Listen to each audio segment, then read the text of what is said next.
Leon Diary na ako. Ako po si Jefferson. At ngayong umaga ay magsasurvey tayo ng mga data.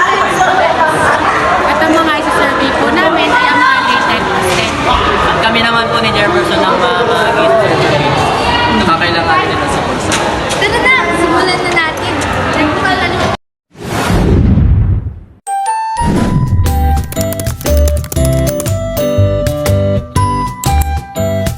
Ang paper sa inyo is yung daily allowance nyo po. And kung makikita nyo po, meron pong mga bilog dito, which is lalagyan nyo lang po siya ng check. At kapag wala po kayong nakita ang daily allowance nyo dito, ilalagay nyo po yung total amount po talaga dito. Yung other Allowance yun eh.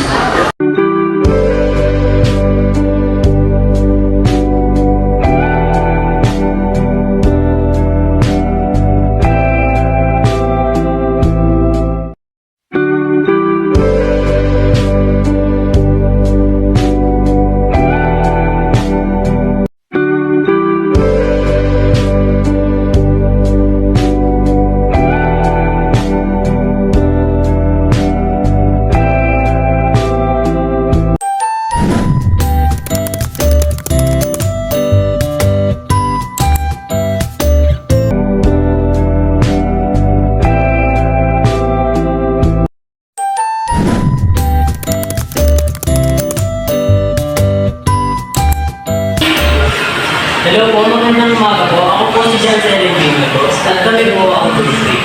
Ungroup data. Ang ungroup data po, ang mga data po na hindi pa po naka-array. Kaya samahan niyo po ako at i-arrange po natin.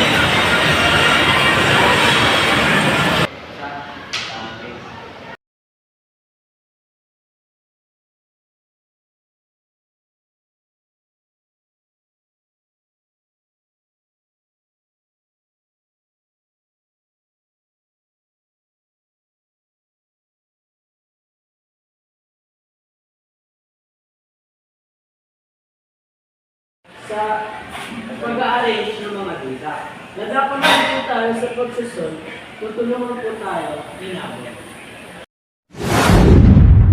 po tayo sa pagsusot. Ngayon yung hinahanap po natin is percentile 75 or tinatawag po natin na P75. Ngayon po, yung percentile po meron po siyang 100 points. And meron po siyang 99 score points. Ngayon, tutulong po tayo sa formula. Yung formula po na gagamitin natin is P75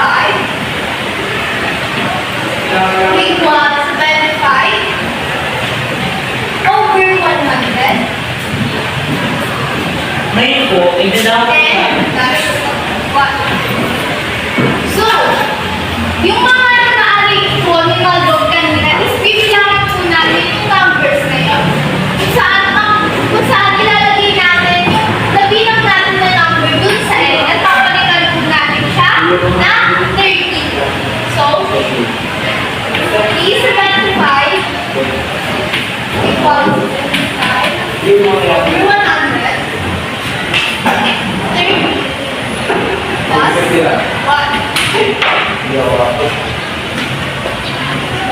Ngayon, katapos mo yan, ipag-class lang po natin to. So, E75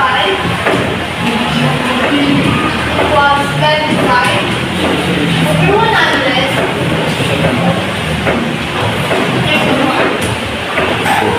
So, ipag-times lang po natin itong dalawa. Itong sa 25 and 31.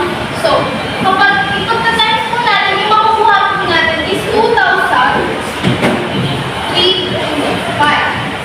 I-overlap po natin yung 100, which is i-divide po natin. Divide po natin.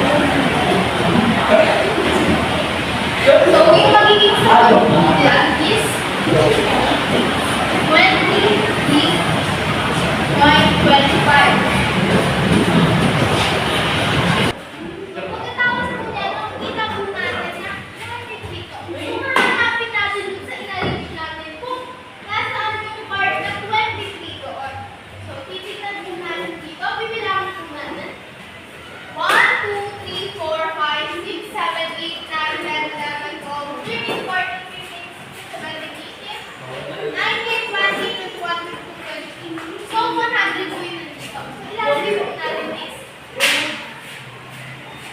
ilalagay po natin dito is 150. Tapos, yung 100.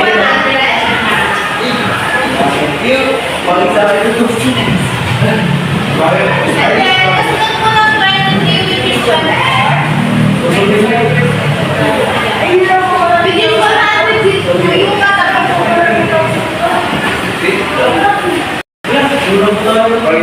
Ngayon, dadaan naman po tayo sa interpolation na sasagutan ko ni Pablo.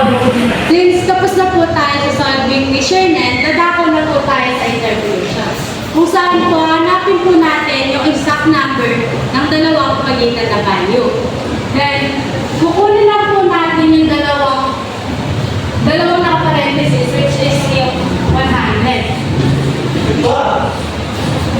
Pag pinag-minus po yung dalawa, makukuha po natin yung 0.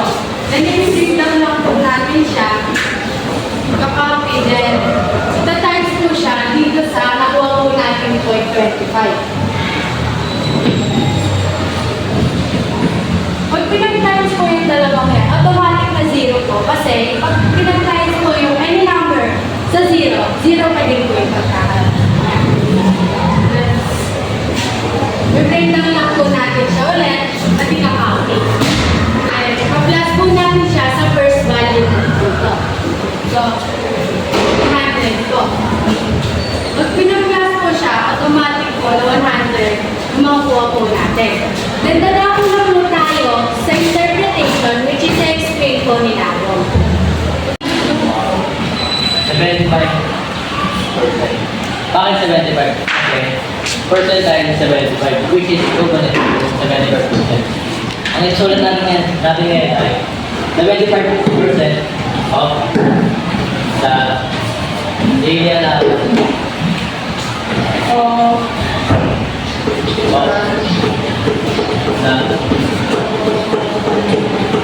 the grade 10 of 10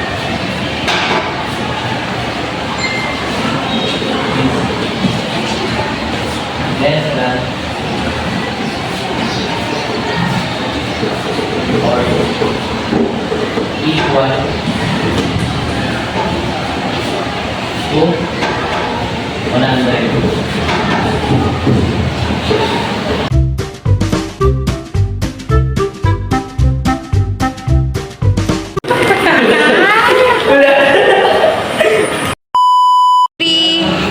Go! Wait lang nga ni. Pwede na yan! Kaya mo yan! Ano yan, pipe? Magandang umaga po. Ako po si Jan Serendino. At kami po, at ako po, ang group data.